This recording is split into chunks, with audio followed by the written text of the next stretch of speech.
Welcome to PraktikaliDad! I haven't shot in a while. My wife gave birth. So, syempre dahil PraktikaliDad tayo, family comes first. So, we have a special guest right now.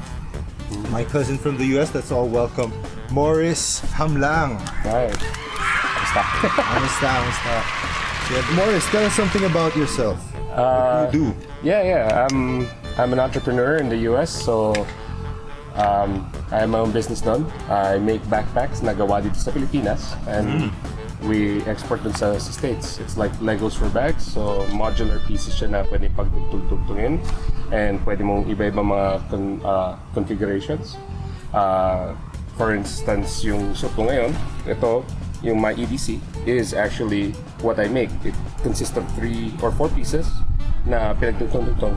Hindi mo kailangan gawin na ganito, pwede mo gawin na ibang version, pero this is what I carry on a day-to-day basis. Since you started talking about EDCs, can you show us? Okay. What is your EDC? So, you told me earlier na yung hindi ako yung may clutch, di ba? This is hindi siya MERS, pero like it's my parang, I guess, belt bag na. Yeah. This doesn't qualify as a MERS, so don't worry. Good. You won't be judged. So, ito piece na ito, basically what I carry with me. I don't carry anything in my pockets. With the trends with skinny jeans and stuff like that, and I just have a hard time having stuff in my pockets. It kind of falls out. I kind of forget them in there. They go in the wash. Pero like I ended up having everything. So when I put this bag on, it has all of my stuff in it already. So ito sa taas is my phone and my business card holder. Nice. Dito is my wallet and keys. So Can you tell us a bit about that? What is that? Ito yung New Bring. Basically, it's New Bring. Yung I think this is a Chinese company, but there's another company that makes more expensive version of this. Iba naman ang different ang itsura niya, pero parang combination ng Key Smart at saka ng regular RFID wallet. So I have something like this. I have my keys in it. I have the money and my cards in it. And I have a tile, so just in case I lose it. So all of my stuff is connected via tile. My wallet, my bag, what else? My phone. Tile is a GPS tracker. Yeah, the tracker, so that in case mawala, di ba? At least ready na nandun na sa'yo. Tsaka, it's not that expensive naman eh. And for me who loses or actually consistently forgets where my stuff is, I think that's a godsend. Kasi sa akin isang pindot lang hahanap ko siya. True. Diba? So, yeah, but that's pretty much it. Tapos dito, pag nag-travel ka, I have my money and so this is money. Oh, bakit yung noob? Wala masyado lang. Cobwebs. So, receipts, my passport, and money nandito. So, lahat ng kailangan mo dito sa quick access panel dito. Tapos yung mga extra, nandito rin yung siguro book that I read with, headphones and stuff like that. That goes in here. Extra, let's see here, eye drops, my 360 cam. Yeah, just something simple. Luma na ito, pero I'm probably gonna exchange this for something newer because I do like taking 360 video, or not video, but pictures so that people could see where I'm at. And then, pabango. Kasi alam mo naman dito, pawis ka pa natin sa Pilipinas, so just have to smell a little better. Documents over here, my flyers, just in case somebody wants to know about my stuff. That's pretty much it. Wala na masyado. At saka yung pampakain sa bata. I have some Pocky over here that the baby likes. Alam mo naman, pag natatravel ka kasama mga anak mo, meron automatic yan eh. Bigla na lang magwawala yung bata. So, kailangan ka meron kang, tiyempuan mo lang yan, di ba? Mismo. Morris is a father of 2. Yeah, father 2 now. I have a almost 3-year-old. Birthday sa April. Tapos si Malaya. At saka si Phoenix Devereaux. She's currently 6 months old ngayon. And we travel with them all the time. Kasi nga sa business ko, we go to all the Comic-Cons, gaming conventions. Siguro 24 times in a year, I'm based off of Chicago. I'm out of Chicago. Kasi But you bring your family along with you. Majority of the time. The business is a family thing, right? Yeah. Majority of the time.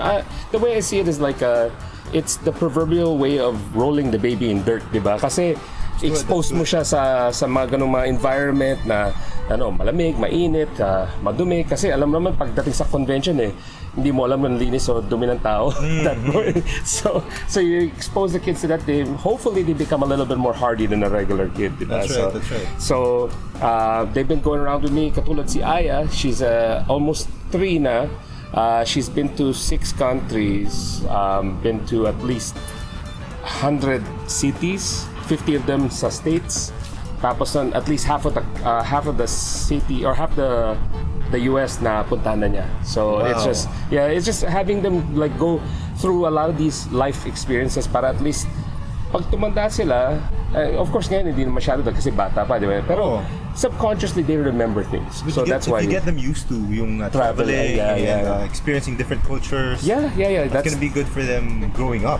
Yeah, kasi multicultural naman yung bata kasi kasi sa US, I'm full Filipino but half of my time was here dito sa Pilipinas until high school. Then I moved over sa States. Tapos yung wife ko naman, she's Cambodian American, Cambodia tsaka America. Then we try to take the kids everywhere. Ngayon we are going back to Cambodia just so that the kids grandparents will be able to see the babies. Kasi they get older, tsaka yung hindi gusto mong maging part ng buhay nila yung grandparents naman. Kasi Correct. one of the grandparents is not able to travel that much, so we try to make it a point to travel every year. Naman, you see me here almost every 6 months nakikita ako si Bok or something. So except for the last time because you Ninong was pregnant. So we had to, we couldn't really move that much. So si Morris kasi, he reached out to me. I didn't really know him. Up until he reached out to me, we had the same family name. It turns out na yung dad niya and my dad were cousins. No? Cousins, yeah. Cousins. So after that, we met up. Tapos yun na, kwento-kwento. He's also a designer. So what are the chances of us having the same last name and same field? Yeah, same profession. Diba? Wala lang akong kak ngayon pero black shirt. Yeah. I mean, para mawala yung taba, black. So yun nga, sa kwentuhan kay Morris, I learned a lot. Like sa kanya ko narinig si Simon Sinek and all these other things. I've learned a lot of insights about life, and I would like to hear what your take on hands-on parenting. I mean, bringing your kids around. How do you view yung parang being a hands-on dad? I mean, nowadays naman kasi, unlike before, di ba, sa Pilipinas, like the fathers are para bang, like you said, hands on tayo ngayon hands off dati sila. Like, personally, my dad never really, mas kasama pa namin na mom ko tsaka yung yaya versus, nowadays. Pero sa States naman, of course, there's no yaya unless you're really super rich. Di ba? So we have to do everything ourselves, and that's how you kind of learn it. Of course, for me, don't take anything I say as canon. This is something that works for me. Of course, it might work for you too. Ganun naman, the premise of the show naman is you share what works for you. Right. So hindi naman tayo na we're experts in anything. What works for us. Whatever works for me. Sa akin, like hands-on dad, one of the main things for me, I want to be in my kids' lives, and that's important. Kasi nga pag lumalaki yung mga bata, tas hands-off ka na hindi mo na nararanasan yung little milestones ng bata, katulad ng first words, yung first walking, nakakatayo yung bata, yung ganun kasi mga bagay. Pag separated ka dun, hindi mo na napupunahan yung talagang yung sarap ng ganun. Hindi sa akin, I wanted that.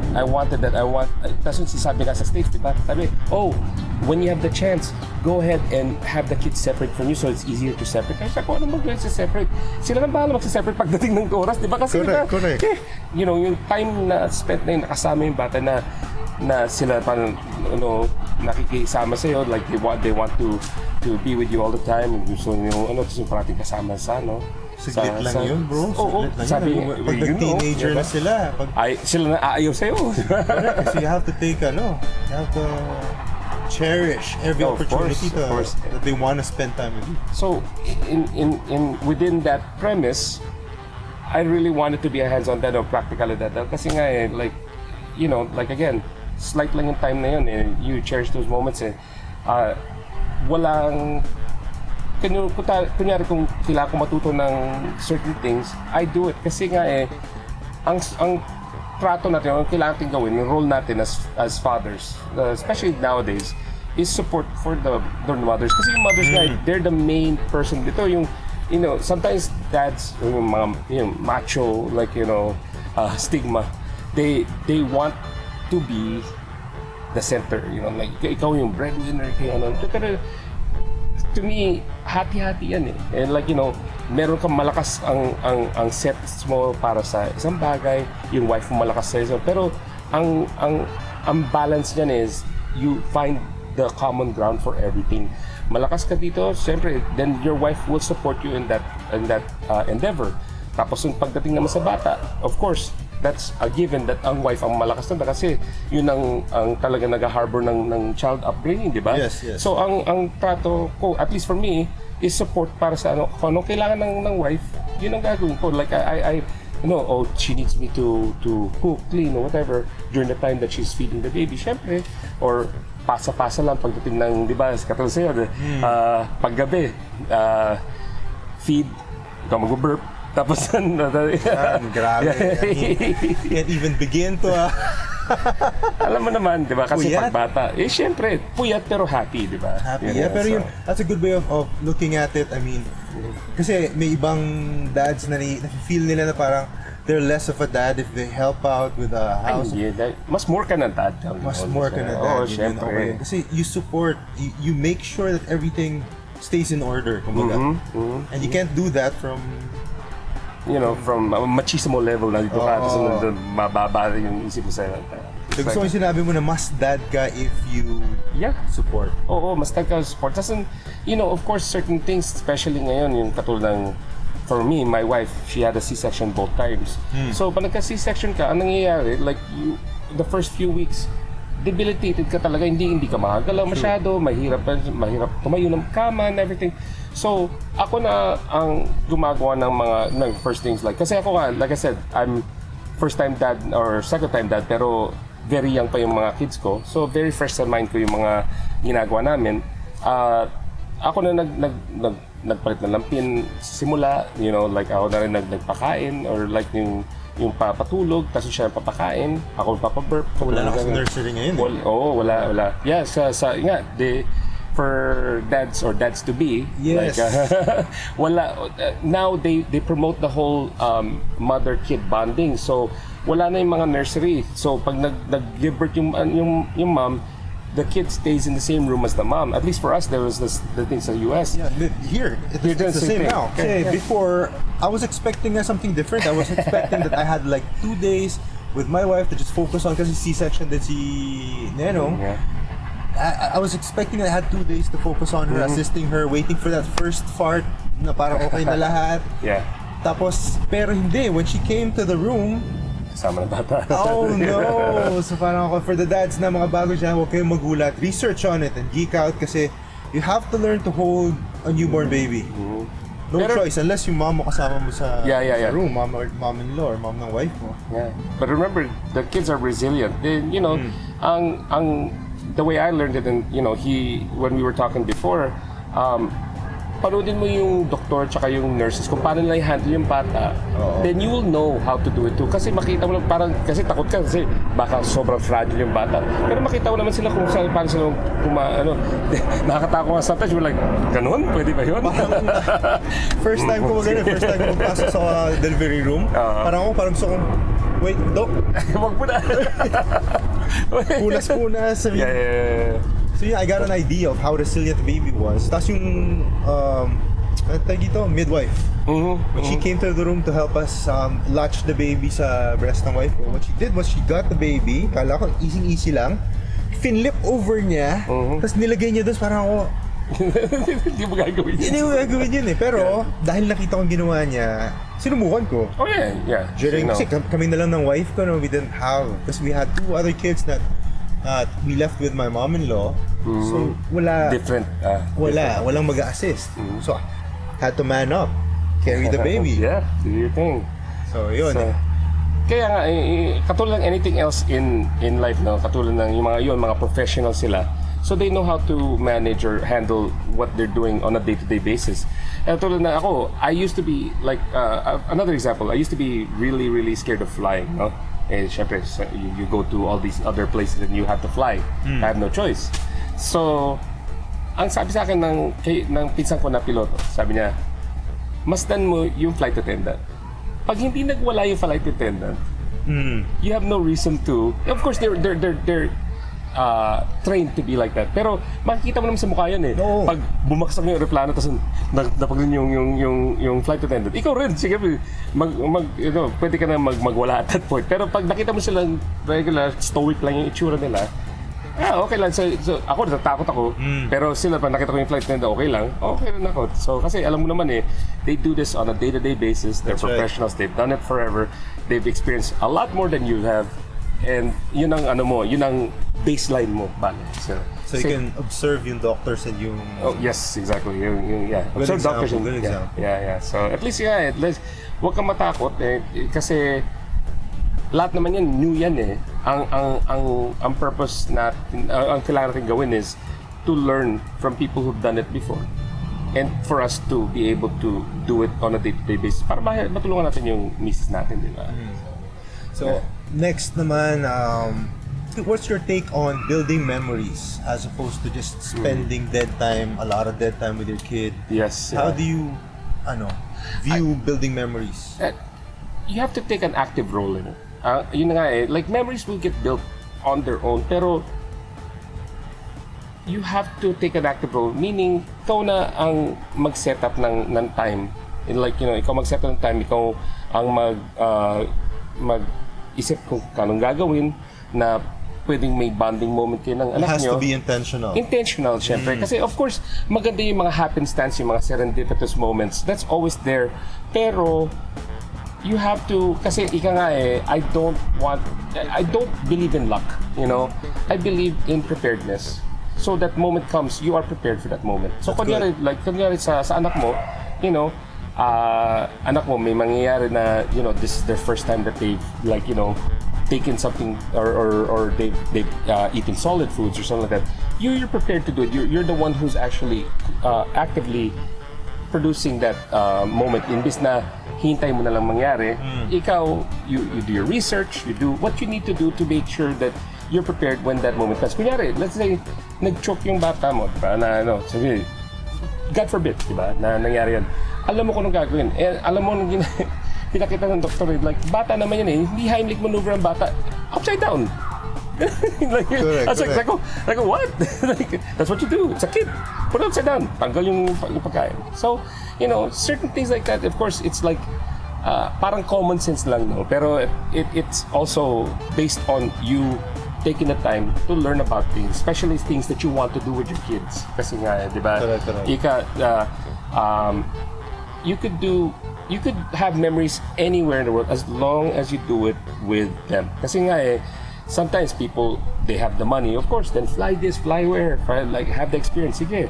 Pero pag hindi naman, more of the practical sense, you could do anything you do, that bonding can be done at home.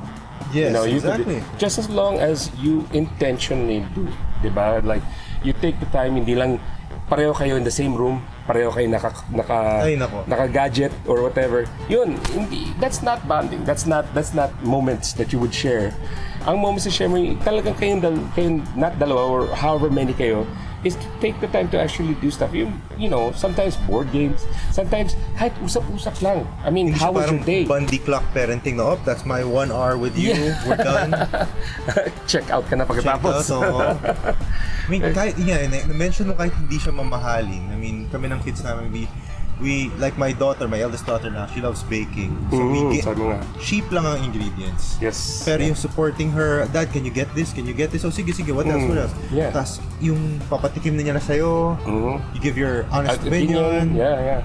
That's memories. Kasi nga again, as a dad, you don't take the leading role all the time. That's right. You take the supporting role sometimes, and you take the leading role sometimes. And just know that it's not expected of you to be that all the time. Of course, that's why you have a family. They support you and you support them, di ba? Good. Kunyari, like, you know, ako, like sometimes you get to the point that you're depressed because of like whatever situation you have in life, di ba?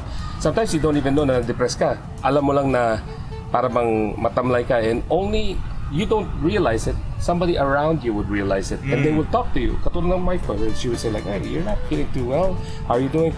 But because of their closeness to you and their relationship with you, sila ang nagsusuporta sa'yo. So, nangyari sa akin yun, kailangan ng counseling o kailangan ng some type of outside intervention to make it to wherein I don't feel the same way anymore. Like, you know, kasi you don't know that you are depressed.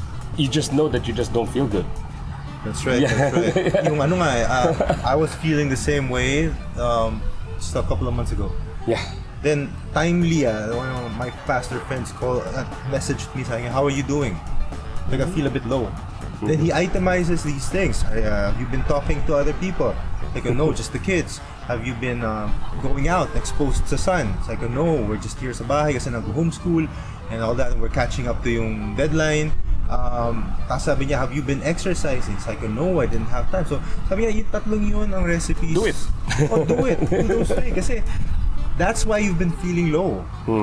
And yun nga, it contributes to you being depressed. Parang, kasi labas agad ako, I got the dog, lakad, chika-chika sa mga kapitbahay, and it worked. Yeah, kasi nga, like, you again, you don't know if that's the case, and then just to make sure that you are not depressed, do those three things, and it'll be a road to leading you from where you are to something better. And to be honest, those three things are just common sense to do regardless. I mean, kasi naman if you're stuck in the computer the whole day, I work all the whole day. Now I need glasses because I actually had to get my eyes checked, and now I need glasses. So, talaga? But yeah, pero reading glasses lang. Pero any which way. Age na yun, bro. Age na, yeah. Yeah, it's good. Once you reach the 40 mark, wala na. Yeah, eyesight goes down. Pero you don't know it kasi it's progressive eh. Same thing with depression, it's progressive. Parang pasama na pasama ang feeling mo. But since very slight lang ang difference from the day before, hindi mo nararamdaman, hindi kasi biglaan eh. So you don't realize it. Para bang yung pabigat yan eh. Isang, like you'll say, kung binigyan kita ng dumbbell na 10, lalagay mo sa likod mo na 10 pounds, alam mo na agad eh. Pero pag binigyan kita ng 5 every day, correct. hanggang naging 10 pounds yan, hindi mo malalaman na 10 pounds ang dinadala mo, di ba? So in essence, like, you know, that's what you want to do is to kind of have a regiment of things to make sure na maagapan mo yung ganong klaseng problema. Right. Kahit hindi ka depressed, these are easy things to do to make it much better for yourself. You know, siyempre, support system mo yung family mo, they'll tell you kung may nangyayari, like, hey, are you doing okay, ganun ba? Pero just for yourself, going out, seeing sunlight, talking to other people besides the normal people that you talk to. That's right. That's why kami ng mga like si Hector and si Ben, we chose biking. Kasi you get to go out with fellow dads, talk about life, and get a bit of sunlight and get a bit of exercise. So it's one, kumbaga tuhog na. Tuhog na. The entire, all those three matatakal mo with just one activity. Yeah. So we encourage, not as a luho, not as a reason an excuse to buy gadgets or bike parts or whatever, but that's part of it though. Pero, Right. But again, with anything that you do, you can start off with the cheapest version of it and then graduate to something more. Of course, you know, you want to make sure you try it out. Of course, sometimes there's people out there, sige, ngayon, I'm into bikes. Tason, all out. All out. Yeah. Tapos, kailan mo nagamit? Isang beses lang. Patay!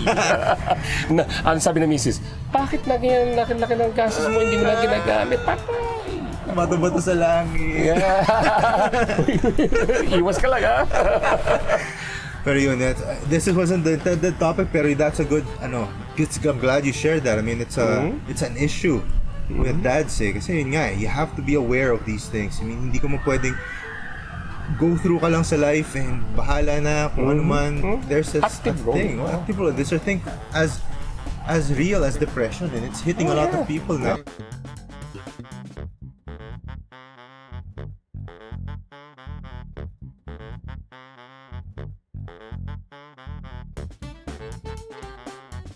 Let me just plug this really quick na we started nag-organize kami before ng isang ride, and to those dads na gusto nyo mag-start mag-bike and wala kayong idea and hindi nyo alam kung kanino sumama, we're gonna organize another ride really soon once I get the family good na to go, kasi medyo a mess pa. Parang delubyo pa kami ngayon with the new baby and kulang pa ang tulog, but once everything's smooth na, we're gonna schedule another ride.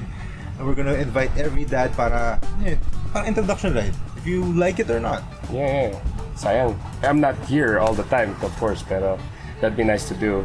They have something like that in the States, pero like it's like something called critical mass. No? You told me about that. Yeah. So monthly they would do it on a Friday, and they would gather somewhere in downtown sa Chicago, and then you just basically ride off to what prescribed route that it's given.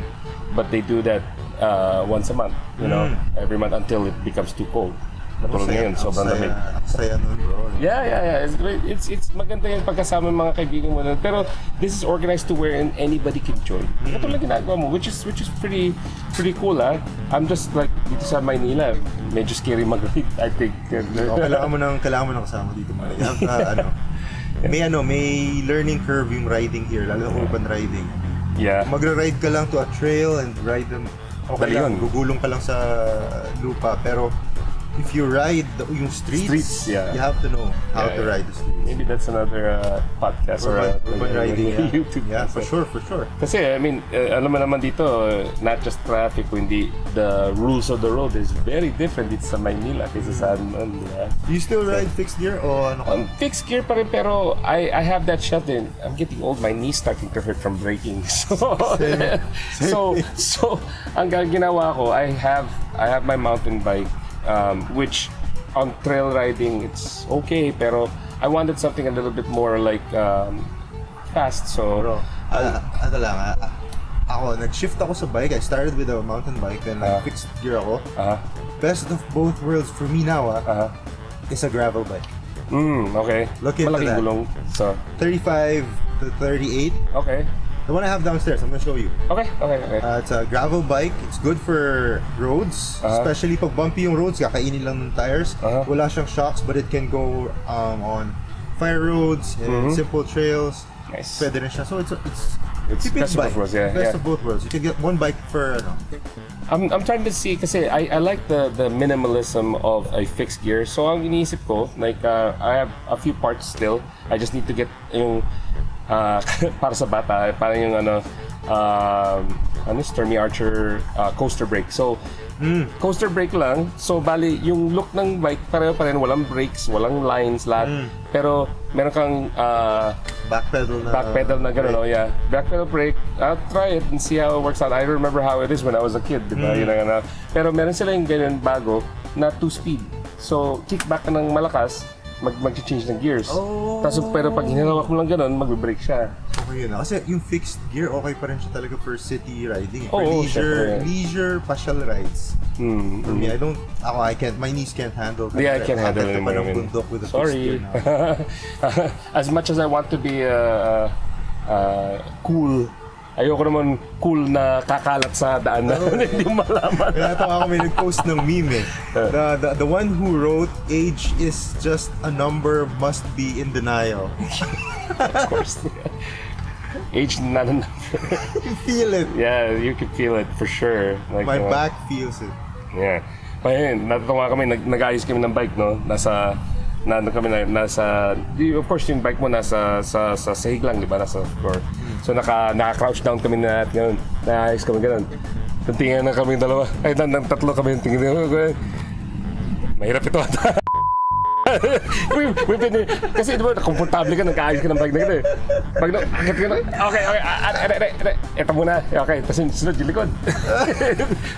Na-freeze ka dun sa position din eh. I think it would have been easier for me to actually roll over to the side and straighten out, then stand up. Which ngayon nga mahatching ka lang ng mali eh. Masakit ang likod mo. Nangyari talaga yun, akala ko lang. Dude, no. Share ko ita, like, nahatching na nautot na sabay. Natawa ako dun sa bakit. Pagtawa ko rin, sorry ko, sakit ang likod ko. So anyway, man, thank you. Of course. Oh, before I forget, Okay. since you have a new kid, diba? So, PraktikaliDad, ito sa akin, I've been very useful sa akin to. So, I got you. Yeah, so I got you something. So, yeah, man. I mean, sa akin, there's all these different carriers ng bata. Oh, So- nako, that is nice. So, pero I've bought about 4 or 5 of them. Everything from an Ergo baby na 100 something plus to something super cheap. Ito, hindi sumasakit yung likod ko. Tapos in different positions pa pwede. Pero yeah, you could use this. So, as even pag nag-ano ka at kasama yung bata, pwede ka pa magtrabaho. That's the point. Wow, this will come in really handy. Tapos pwedeng ano. Of course, man. Thanks, Of man. course. Yeah, Thank you. Siyempre. Sa mga dads, yan, ganyan. Ito, very useful. Especially kung papatulog ka ng bata or whatever. I will check if this is available here. Yeah. To me, it actually has the same functionality, if not better. Kasi nga sa akin, front-facing yung bata, rear-facing yung bata, sa likod mo yung bata, lahat. And side And carry sa pa. isang taong katulad mo who's in the bag business, I mean, Yeah, I look for things like this, 'di ba? Kasi nga you want to know your competition, you want to know yung kung anong pwedeng gamitin mo sa sa business mo. Then you kind of keep yourself abreast of like all these different new things or different things that people use for carrying items as well as babies. so dahil PraktikaliDad tayo, thank you, man. Yeah, of course, man. Appreciate this. Yeah. Yan, sige. Hindi naman plug sa Infantino, but it's one of the better brands out there para sa mga babies sa States kasi. So, Okay, cool. Nice talk today, huh? Of course, Thank you man. for Of course. sharing what you do, how you view being a hands-on dad. Yeah. In topics about depression also, yung we talked about that is also good. If you're feeling depressed or any bit na low, this is just a ano lang. For all dads, Shout out for dads out there na feeling a bit low, kung ano man, do not brush it off. Do not address it. Yeah, address it. Talk to someone. Talk to your friend. Talk to your wife. Yeah. Don't be a man about it. Just try to see what happens. Maybe it'll be better because you'll be a better person because you'll be happier after you figure it out. Kasi nga sa akin, I'm not too machismo to actually admit na there are times that I've fallen low, and that's what your family and everybody around you is for, is support to get you back up, diba? Cool. So thank you, salamat for all of you who keeps on watching the show. Na sana may napupulot kayo. So, Of course. Yeah. Ayun, peace out.